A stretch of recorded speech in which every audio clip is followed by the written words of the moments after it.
Well, this is the right to give a fuck, the British right to express passion. This is the first video in a set of videos I'll be doing in this thought experiment, and I'm trying to take you through this word F-U-C-K. So mind your language.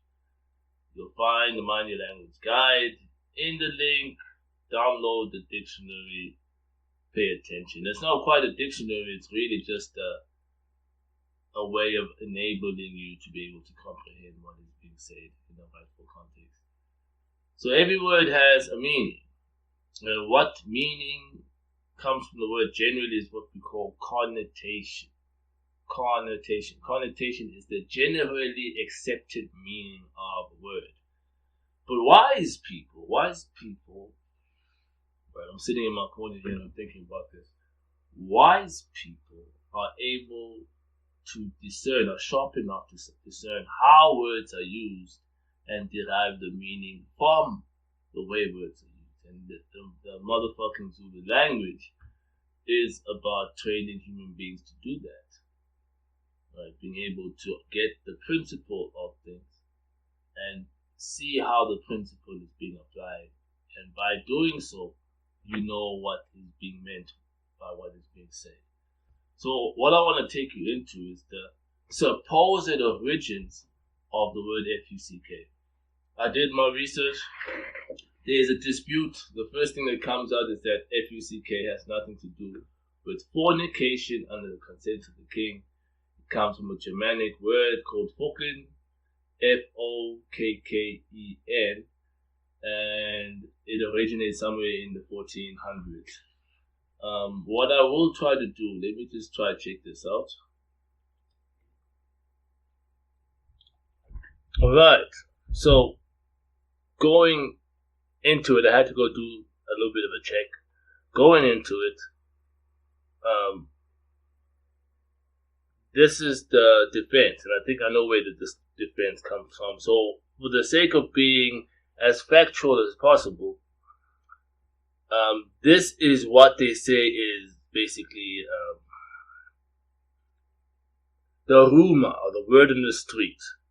And the word in the street is that F-U-C-K came from the fact that there was a point in time in England in the Middle Ages where the spread of STDs, sexually transmitted diseases, was so rife, so on a high, that the monarch at the time had to make an intervention to try and curb this problem.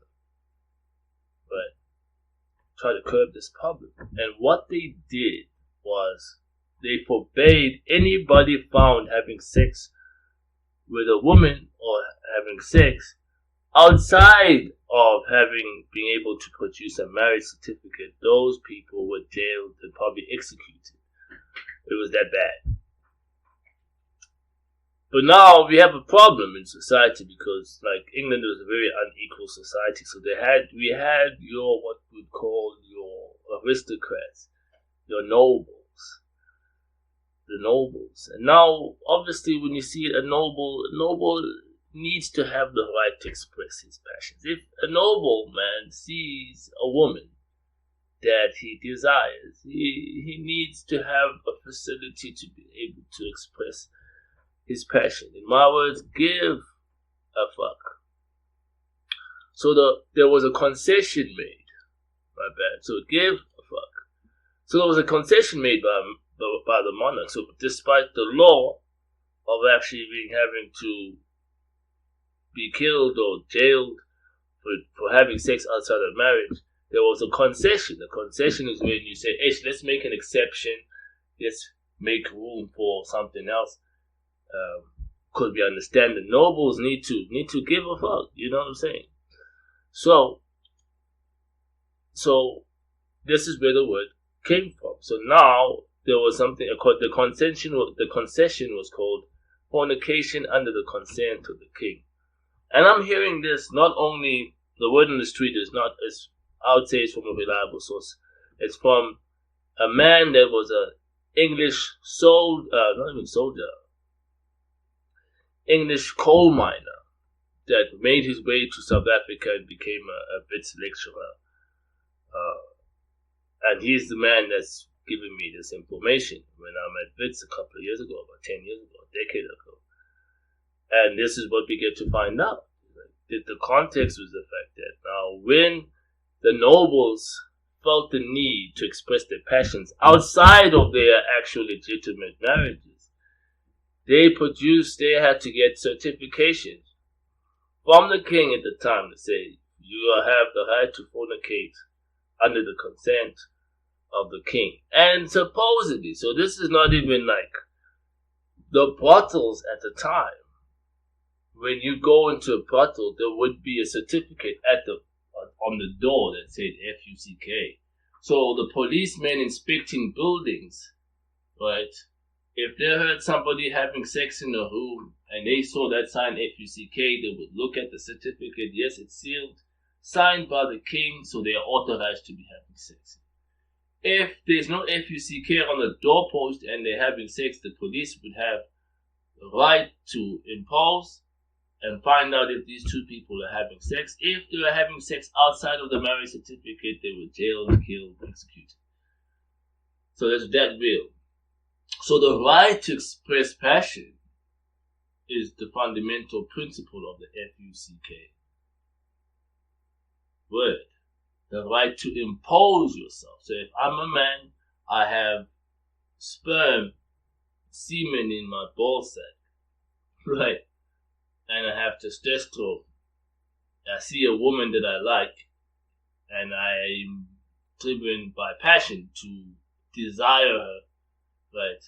In the context of that time, I would have to be a nobleman that had financial capacity to get the king to consent me to be able to express that passion, or me impose myself on him.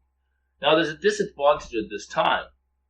And this is what I hear the word in the street. The disadvantage of this time was the fact that the noblemen now created what was called the generation of bastards.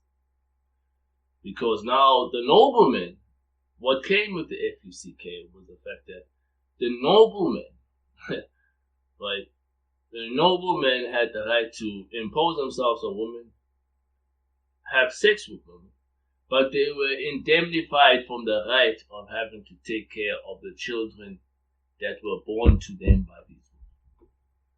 So if a woman, if I had sex with a woman and there was proof that it was FUCK, I had no obligations to the child that was born by the king. No obligation. So this is where the bastards came from. So it's quite interesting. Right, it's quite interesting. So, the British right to express passion was FUCK, was fun.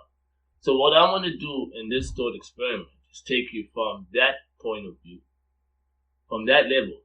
Let's just say that was the original context. We can listen to what the guys are saying on Google. I don't believe it, that it comes from a Germanic word that means fucking, that was called fucking, it means hit. And somehow, for some reason, in the 1400s, it carried a sexual connotation. My belief is that the sexual connotation came from this particular intervention that was made by the monarch of Britain at some point in time. I'm not going to be specific. I'm going to have to double check. We're going to have to do the research to find out.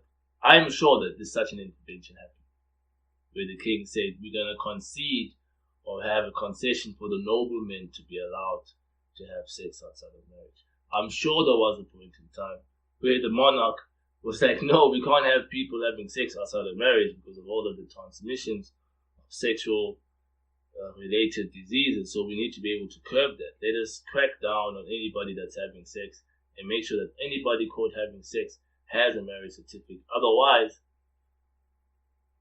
there's consequences. So this is the original context of FUCK, right? The right to express your passion, the right to impose yourself, the right to plant seeds, the right, you get what I'm saying? And this is what it is. So it comes from this particular time in the British Empire. So let's move on. So we're gonna take this idea and we're gonna transcend we're gonna say, fuck the connotation, right? Actually, fuck the connotation in a good way. And,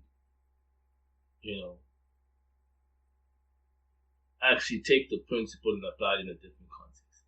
This is what we call transcendence. That's why motherfucking Zulu is a transcendental language, because the words can be used in a different context. So the words outlive the context that we're familiar with. They can move from this context and be applied in a different context and applied in a different context. Transcendence.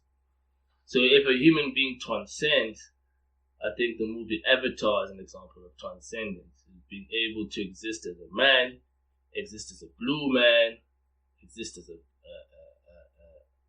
blue man in the water, exist, you know what I mean? Different forms. You take up different forms, but the same person, same spirit, same mind and consciousness can apply itself across different life contexts. So the movie Avatar, the Prince, if you watch the movie Avatar, that would be an example of that. So yeah, let's call that. The next video is gonna be called Motherfuck the Seventh Commandment.